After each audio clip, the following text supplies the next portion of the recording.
China की नजर इतना खराब है, पाकिस्तान में लगा पाकिस्तान को बर्बाद कर दिया, श्रीलंका में लगा श्रीलंका को बर्बाद कर दिया।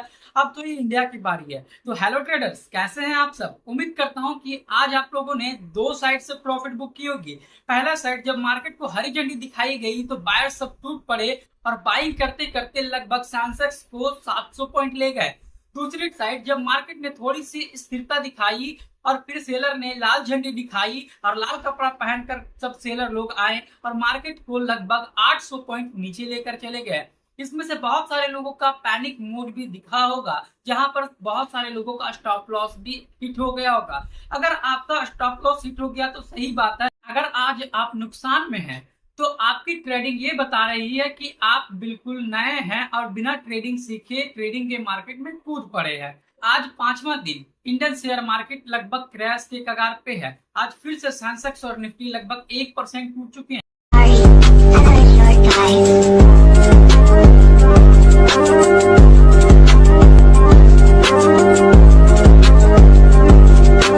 तो दोस्तों, आज की इस वीडियो में मैं आपसे बात करने वाला हूं कि ऐसी दो कौन सी वजह है जिसके कारण इंडिया की शेयर मार्केट लगातार क्रैश हो रही है। और ऐसा बताया जा रहा है कि 2008 में जो क्रैश हुई थी उससे भी बड़े क्रैश 2024 में आएगी। पहला कारण तो है ये चाइना वाले। और ये चाइना वाले एकदम जो है, ये बौना लोग, इनका दिमाग एकदम घुटना में है। अब घुटना से नीचे भी बोल दोगे तो चलेगा। ये चाइना वालों का शेयर बाजार का रिटर्निंग चार्ट है, जहां पर आप देख सकते हैं कि चाइना का माल आखिर कितना दिन टिकता है। 2005 में चालू हुआ, 2008 में इसने नेगेटिव रिटर्न दे दिया। वहीं फिर 2009 में थोड़ी सी पॉजिटिव रिटर्न दी, फिर लगातार 3 सालों से 2021, 22 और 23 में लगभग नेगेटिव रिटर्न ही ये दे रहे हैं, पॉजिटिव तो है ही नहीं। तो ये चाइना वाले हैं, इनसे दूसरों की खुशी देखी नहीं जाती। और हमारा देश का न्यूज मीडिया वाला भी एकदम दिखाया जा रहा है कि इंडिया का मार्केट एकदम बढ़ रहा है। भैया लगता है कि चंद्रयान पे जाकर ही रुकेगा। अब लग गई चाइना की नजर। अब चाइना की नजर इतना खराब है, पाकिस्तान में लगा पाकिस्तान को बर्बाद कर दिया, श्रीलंका में लगा श्रीलंका को बर्बाद कर दिया।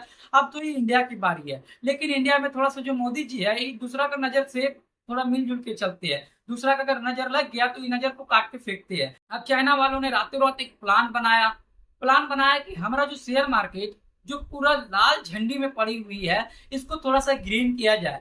एक मीटिंग बैठी, एक कमेटी बनाई गई और इसमें ब्याज दर को ही काट दिया गया। राजकोषीय जो घाटा था इसको हटा दिया गया। ऊपर से हुआ ये कि इसकी जो मार्केट है लगातार तेजी से दौड़ने लगी। चाइना की शेयर मार्केट शेंजियान और शंघाई एक्सचेंज में दोनों में एक बूम देखने को मिला और CSI 800 लगातार 16% तक पहुंच गया। आज लगभग 27% तक पहुंच गया, यानी हाईएस्ट। तो 3 साल से जो पूरा बेकार पड़ा था, आज 27% रिटर्न पे पहुंच गया। अब FII और FPI का भी नजर तो चेंज हो गया। अब FII लगातार इंडिया में बिकवाली ही कर रहे हैं। जितना वे खरीदते नहीं उससे ज़्यादा बेच देते हैं, क्योंकि उन्हें लग रहा है कि चाइना में उन्हें बहुत बड़ा प्रॉफिट मिलने वाला है, लेकिन पता नहीं ये फंसने वाले। बड़े बड़े ट्रेडर्स का मन उछल उठा कि भैया चाइना वाले तो यार धून धून के पैसा दे रहे हैं एकदम। तो FII ने इंडिया में लगातार सेलिंग स्टार्ट कर दी।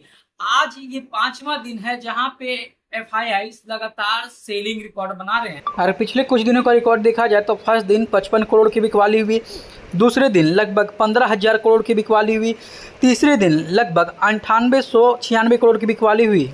अब ये लगातार बेचे जा रहे हैं। इससे क्या हो रहा है कि इंडिया का शेयर मार्केट नीचे जा रहा है, सेलिंग प्रेशर बन रहा है, बाइंग तो हो ही नहीं रहा है। क्योंकि हम लोग हैं FII और DII के चिड़िए। DII कितना भी खरीद ले, लेकिन वो घर का पैसा घरे में रह जाएगा।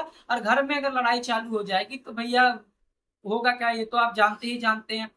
तो फिर भी जितनी FII बेच रही है, DII मेकअप करने की कोशिश कर रही है, लेकिन हो नहीं पा रहा है। क्योंकि हम लोग हैं FII और DII के चिड़िए। और हम लोग तभी पैसा लगाते हैं जब मार्केट या तो अप रहता है, या तो अगर पूरी डाउन रही तो हम लोग पुट खरीदते हैं। ऑप्शन बाइंग जो होता है खतरनाक चीज है। इसका नशा कोकिंग से भी खतरनाक है। अगर आपको ऑप्शन बाइंग का नशा है तो आपको दूसरा नशा लग ही नहीं सकता, ये आप मान लीजिए। क्योंकि ये जो होता है ये तुरंत पैसा बना के देता है, तुरंत लेके भी चला जाता है। तो हुआ ये कि लगातार सेलिंग प्रेशर बनते जा रहा है। FII बेच रही है, जितना FII बेचेगी इंडिया का मार्केट उतना डीप चलता जाएगा। चाइना का कोई भी सामान ज्यादा दिन तक तो टिकता नहीं है, ये सभी जानते हैं। अब देखते हैं कि ये कितना दिन तक टिकता है। दूसरा कारण ये है कि इंडिया में जो FNO ट्रेड है, इसमें रिसेंटली सेबी की एक डाटा आई थी जिसमें 93% ट्रेडर्स को नुकसान में दिखाया गया था। यानी 100% में से 93% ट्रेडर्स लॉस में थे। 7% ऐसे थे जो कि प्रॉफिट बना रहे थे, और 7% जो थे उनमें से लगभग का प्रॉफिट लगभग 2 लाख रुपए था। तो सेबी ने सोचा कि एफएनओ का जो छोटा रिटेलर्स है हम इसको खत्म ही कर देते हैं, मतलब डेरिवेटिव का जो कॉन्ट्रैक्ट वैल्यू है इसे 5 लाख से बढ़ाकर 15 लाख कर दिया गया। और कुछ मेन चेंजेज भी किए गए। सबसे मेन चेंजेस थी एक्सपायरी की, जहां पर वीकली एक्सपायरी को हटाने का प्लान किया गया। अब होता ये था कि एक सप्ताह में लगभग 5 एक्सपायरी है। अब 5 एक्सपायरी में अगर आपने एक्सपायरी में पैसा लगा दिया, आपको टाइम नहीं मिलेगा, थोड़ा सा स्पाइक मारा, आपका पैसा सीधा ले गया। तो अब आपको हर वीक में सिर्फ 2 ही एक्सपायरी मिलेगी, क्योंकि हमारे पास 2 एक्सचेंज है और हर एक्सचेंज वीक में सिर्फ एक ही एक्सपायरी रख सकता है। और 20 नवंबर से यह चीज लागू हो जाएगा, और 20 नवंबर के बाद जो हमें लॉट साइज निफ्टी का 25 मिलता है वह लगभग 75 हो जाएगा। और जो ब्रोकरेज है, अभी हम लोग एक खरीदे चाहे 10 खरीदे, ब्रोकरेज हम लोगों का लगभग 40 रुपए ही पड़ता है। लेकिन उस समय अगर आप एक खरीदेंगे तो 40 रुपए पड़ेगा, 2 खरीदेंगे तो 80 रुपए पड़ेगा, यानी इक्वल वैल्यू इक्वल ब्रोकरेज लगाया जाएगा। इससे होगा ये कि जो छोटे छोटे रिटेलर्स जो कि अपना 2-4 रुपया लेके शेयर मार्केट में घुसते हैं और अगर हार जाते हैं तो फिर थोड़ा थोड़ा ऐड करते हैं, फिर हार जाते हैं, और ऐसे कर करके जो पैसा 7% लोगों को दे रहे हैं वे अब नहीं दे पाए। एक फाइनल कॉन्सेप्ट जिसमें मैंने वीडियो बना कर रखी हुई है, आप मेरी डॉट वरी वाली वीडियो जाकर देखिए कि आखिर मार्केट क्यों क्रैश कर रहा है और किस जगह पर जाकर सपोर्ट लेगा। अगर आपने नहीं देखी है तो वो वीडियो जरूर जाकर देखिए, आपको सब कुछ क्लियर हो जाएगा।